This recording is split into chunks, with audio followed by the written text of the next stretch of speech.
Guys अभी यहाँ इतनी तेज़ बारिश हो गई है ना फिर से, मतलब रोज़ रोज़ इतनी बारिश होने लगी है यहाँ कि अब तो मुझे डर लगने लगा है कि किसी दिन मैं उठूँगी तो ऐसा ना हो कि पानी में उठूँ कि वो मैं उठ गई नींद से और यहाँ पानी पानी हो रखा।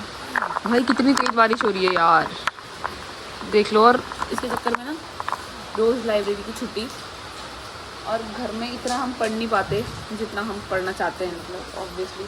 और जैकू यहाँ पे अपनी बारिश के मज़े ले रहा है फुल, इसको तो मज़े आते हैं बारिश में, भीगता रहता है बस ये इधर उधर। जैकू इधर आओ, बैठो बैठो, बैठ जाओ, बेइज्जती मत कराओ, बैठो। शाबाश, बैठ चुका है जैकू। गुड मॉर्निंग बोलो। Good morning guys, welcome back to our channel बोलो। ये सिर्फ मिस्टी के साथ बोलेगा, है ना? मिस्टी आपकी बेस्ट फ्रेंड है, मिस्टी आपकी बेस्ट फ्रेंड है, क्या हो गया? बस अब हम बैठे हैं, घर में ही हैं ऑब्वियसली, फिर बारिश में तो जा नहीं सकते। लेट्स मेक कॉफ़ी और उसके बाद हम पढ़ाई करने बैठेंगे। कॉफ़ी से शुरुआत करेंगे दिन की। पहले हम डालेंगे कॉफ़ी के पाउच, तो मिक्स मिक्स मिक्स करेंगे।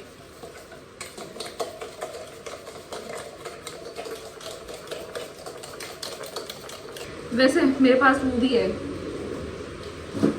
ये रहा, लेकिन भाई ये इतना बेकार है ना, इतना बेकार, यूजलेस चीज़ बोलूँगी इसको मैं, क्योंकि मैं इसलिए लाई थी क्योंकि मैं बहुत ज़्यादा कॉफ़ी बनाती हूँ तो मेरे हाथ ऐसे दुखेंगे नहीं। लेकिन भाई जैसे ही इसके अंदर आता है ना, बंद, मतलब इसके अंदर डालूंगी तो बंद, चलेगा ही नहीं है। इतनी बेकार वाहियात चीज़ लाई ना मैं, क्या बताऊँ। अब मेरी कॉफ़ी फिट चुकी है एकदम परफेक्ट कंसिस्टेंसी की, देख लीजिए बिल्कुल नीचे नहीं आ रही, अब आ गई। और दूध भी मैंने उबाल दिया है। अब उसके बाद हम बनाते हैं कॉफ़ी।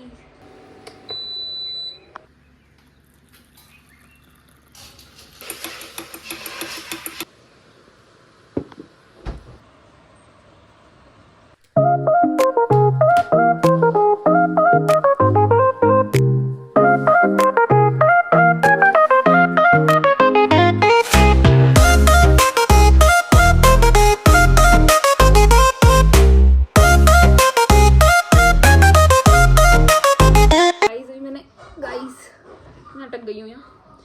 अभी मैंने एक क्लास तो ले ली है और अब मैं सोच रही हूँ पहले नहा लेती हूँ, उसके बाद दूसरी क्लास लूँगी, क्योंकि बिना नहाए बैठना इज़ थोड़ा डिफ़िकल्ट।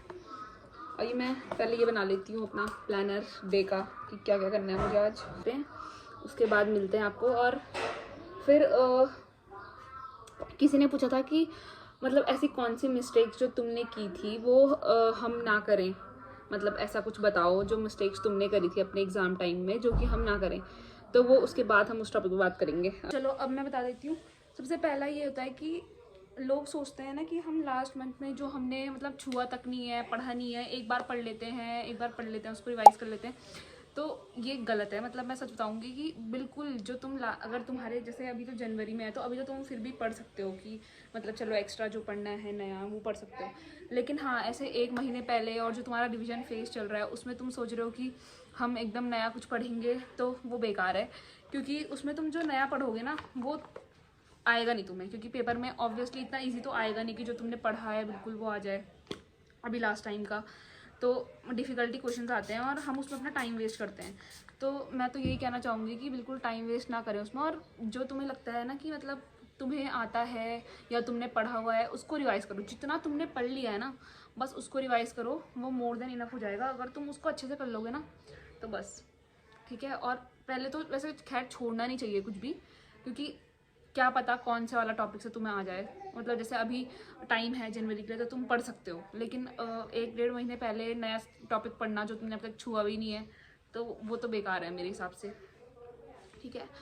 और एक और ये कि जो जैसे बच्चे आपस में डिस्कस करते हैं कि मेरा इतना हो गया, तो वो कभी डिस्कस मत करो, क्योंकि ऐसे में ना फोम हो जाता है कि उसका इतना सारा हो गया, उसका सिलेबस हो गया, वो रिवाइज़ कर रहा है, मेरा नहीं हो पा रहा है, तो उस चीज़ से भी बहुत इफेक्ट पड़ता है। लोग बहुत टेंशन लेते हैं बच्चे उससे कि उसका हो चुका है, मेरा नहीं हुआ, अभी तक मेरा रिवीजन शुरू नहीं हुआ है, मेरा सिलेबस नहीं हुआ है, रिवीजन शुरू नहीं हुआ है, तो इससे भी बहुत फ़र्क पड़ता है मेरे हिसाब से। तो ये भी नहीं करना चाहिए। और सबसे मेन अपनी हेल्थ का ध्यान रखो, क्योंकि मेरी कोचिंग में ऐसे बच्चे भी थे जो मतलब पढ़ते रहते थे, जिसकी वजह से उनकी पेपर से जस्ट 1 महीने पहले इतनी तबीयत ख़राब हो गई थी, जिसकी वजह से मतलब बिल्कुल हालत ख़राब थी और पेपर उनके अच्छे नहीं गए इसी वजह से। तो मैं तो ये कहूँगी कि बिल्कुल हेल्थ में ध्यान रखो और स्लीप शेड्यूल तो अपना बिल्कुल सुधार लो, और कम से कम 7 घंटे की नींद तो इज़ मैंडेटरी। 7 घंटे की नींद तो हम भी लेते थे भाई अपने फाउंडेशन का टाइम, और तुम भी लो। पूरा दिन पढ़ लो, जितना घसीटना है अपने आप को, पूरा दिन पढ़ लो, पूरा दिन पढ़ा रहता है पढ़ने के लिए। लेकिन रात में 12 बजे, मैं अपना बताती हूँ, मैं सोती थी रात को 12 बजे और उठती थी 7 बजे सुबह। तो मैंने मतलब 7 घंटे की नींद ही ली थी, इतना कुछ वो नहीं था। तो मैं क्या कह रही थी कि अपनी हेल्थ का ध्यान रखो, और उसके बाद कि मैं कहूँगी कि रिवीजन इज़ मस्ट। रिवीजन हमेशा करना चाहिए।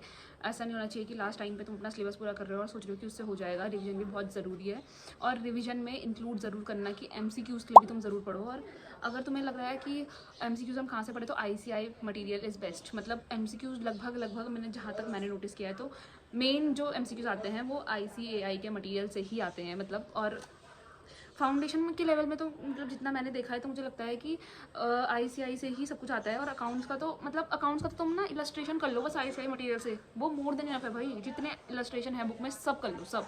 और MCQs के लिए जो पीछे वाले मतलब क्वेश्चन प्रैक्टिस के क्वेश्चन होते हैं उनको प्रैक्टिस कर लो MCQs के लिए, तो वो बेस्ट है।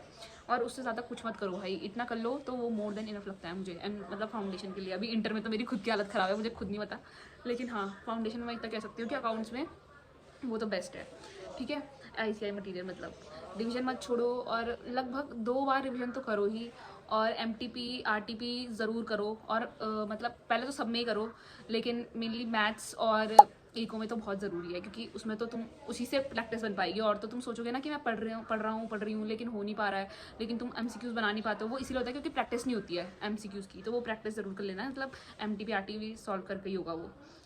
ठीक है, पहले मुझे बहुत प्रॉब्लम होती थी उसमें, बहुत दिक्कत होती थी कि मैं कैसे करूँगी उसमें, लेकिन जब हमने MTP RTPs करना शुरू किया तो थोड़ा कॉन्फिडेंस भी बूस्टअप हो गया, और हो भी गया मतलब हमसे।